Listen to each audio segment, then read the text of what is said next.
যারা ওমান প্রবাসী ভাই বোন রয়েছেন আপনাদের জন্য বলতে পারেন একটা দুঃসংবাদ রয়েছে। সেটা হলো ওমানের গণমাধ্যমে একটা নিউজ প্রকাশিত করা হয়েছে যে রিসেন্টলি ওমানের শ্রম মন্ত্রণালয় থেকে যদিও অফিসিয়ালভাবে এটা ঘোষণা করা হয়নি, কিন্তু ওমানের বিভিন্ন জায়গাতে যাদের যে সমস্ত প্রবাসীদের বয়স 60 বছর পার হয়ে গেছে বা 60 বছরে এসেছে, তারা নতুন করে ভিসা পতাকা যদি লাগাতে চাচ্ছে ওমানে, তাদের লাগতেছে না। তাদের ভিসা পতাকা ক্যান্সেল করে তাদেরকে বলা হচ্ছে আপনারা দেশে চলে যান।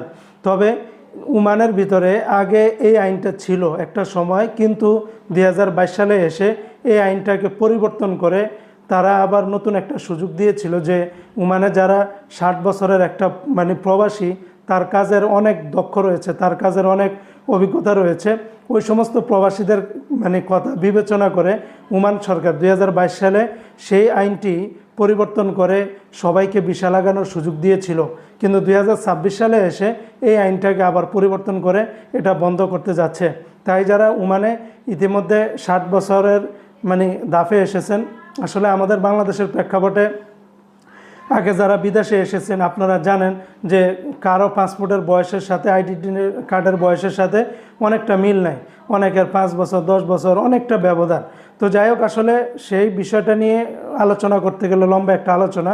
তবে আপনারা যারা খাতা কলমে অর্থাৎ পাসপোর্টে এবং ভিসাতে যাদের বয়স 60 বছর চলে এসেছে, আপনারা আর ওমানে ভিসা পতাকা লাগাতে পারবেন না।